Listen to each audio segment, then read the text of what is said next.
We're ready for our first match, so please welcome to the stage Matpat from Game Theory and his wife Stephanie Patrick as they get set to take center stage in our first matchup of the morning. Please give them a warm round of applause.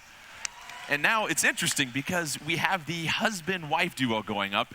After they go on, our Twitch personalities, Ken and Allister, will then battle it out. And as we mentioned, if it's necessary, a third game, you have the winner from the YouTube personalities taking on the winner of the Twitch personalities.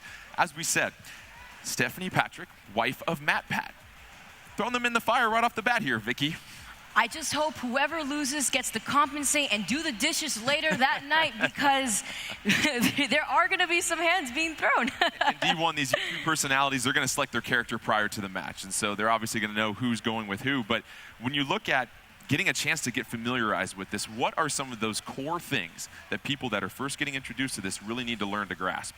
When it comes to a Pokken tournament, first and foremost, not only do you have to understand what kind of character you're going into, but the support Pokemon that can help also complement your character. Depending on which support Pokemon you're using, you can actually have the upper hand in a match that maybe wasn't in your favor at first. When you talk about the support Pokemon, there's offensive and defensive types of support Pokemon.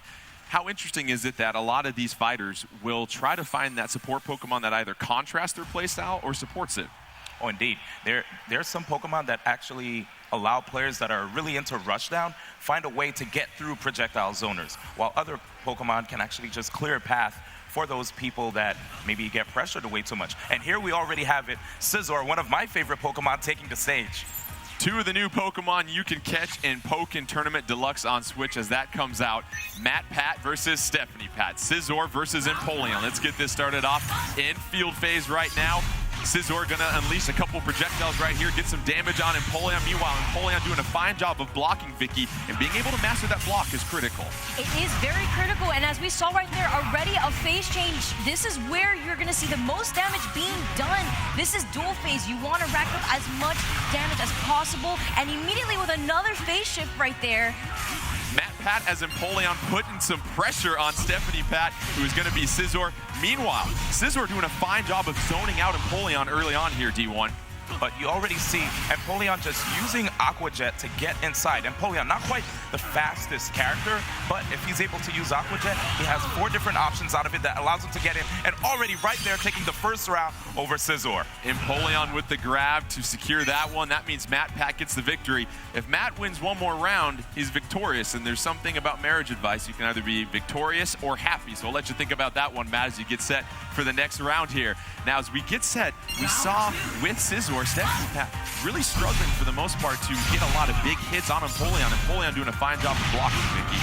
although Empoleon may be very slow in his own way, when he gets in, he does immense amount of damage, and that is exactly what we saw that last game. But at the moment, we're not seeing that right now. We're seeing a completely different game compared to the last game we were introduced to.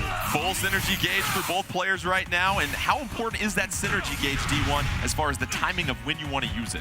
So with the synergy gauge, you can actually use it to get some pressure off of you if you're blocking. You can get some recoverable health and also access to a burst attack, which will be able to turn the tides of a match. Empoleon with the grab, Matpat with the early lead, 326, 237 on the health bar. Scizor trying to get some damage done in field phase. Meanwhile, going to go ahead and shift it right here.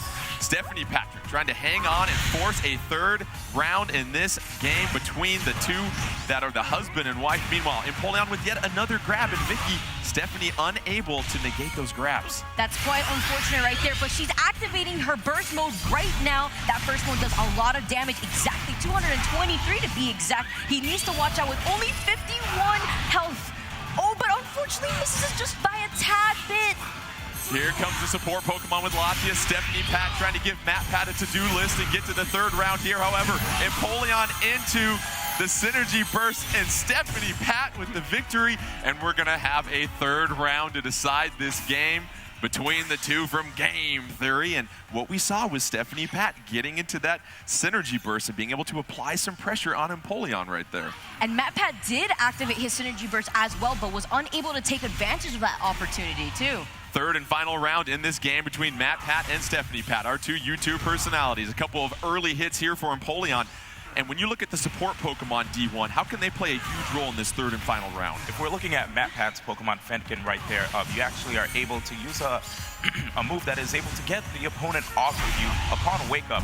And now looking at Stephanie Patrick with the Latias, if I'm not mistaken, you're able to close in the Pokemon, making it really difficult for them to move around. So here it is, Scizor already having a tough time trying to zone. As you can see, Empoleon is always getting inside, using Scizor using the Swords Dance, which is great for actually making it difficult for your opponents to get inside. But as you can see, it covers the sides better than the front. Huge advantage right now for Matpat as Empoleon enters Synergy Gauge. This could be enough to close the match here. However, Scizor not ready to give it up. Gets it knocked back into that support Pokemon right there. And now it's close. Stephanie Pat with the light advantage, but no!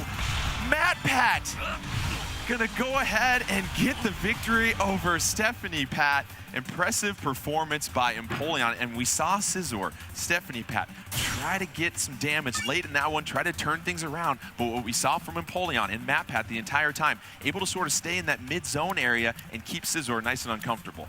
That is where Empoleon does the most damage, actually. We did mention that earlier, and what we also saw right at the end there, how the support Pokemon was able to help Stephanie follow up with more attacks and keep that distance, but unfortunately, it just was not enough. And you look at two Pokemon in Scizor and Empoleon here, D1, two Pokemon that typically specialize in that rush down type of play, where you really want to get up in the opponent's face and apply some pressure, but we saw Empoleon able to keep Scizor at bay, and that's what made it difficult.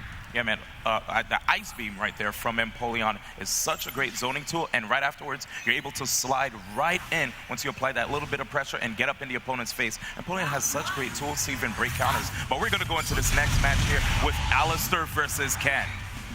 Allister going with Mewtwo, Ken going with Scizor early in this one. Scizor getting the attack here on Mewtwo, applying some early pressure. Mewtwo, however, able to knock back Scizor. An early advantage right now for Allister. The nice combo up against the wall, going to knock Scizor back. And you look at the type of player Mewtwo is. Mewtwo, once again, kind of one of those all-around players, D1. Yeah, Mewtwo definitely one of the strongest characters in the game. Has great zoning tool, and that Hyper Beam dishes out a lot of damage. And another thing to look at is both of these players have the same assist support Pokemon right there with Litten. Litten, if your HP is rather low, you're actually able to dish out more damage. It is a projectile. And right there, first game going to Allister getting the victory right there with Mewtwo. Very impressive. And listen, if you don't have a Master Ball against Mewtwo, it's going to be really tough sometimes. So very impressive performance right there.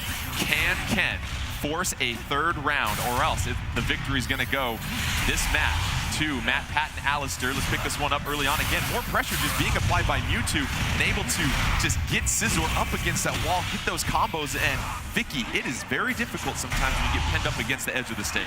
Yeah, it really does, because not only are you stuck against the wall, but you're limited to so much stage control that you take so much damage. Although you can't ever get KO'd if you are pressed against the wall immensely, but immediately we're seeing Scizor taking it over Mewtwo. Mewtwo and Scizor being two characters that really like to fight mid-range.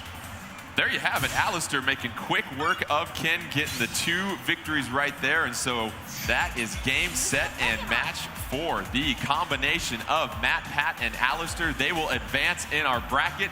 Big round of applause for Stephanie, Patrick, and Ken.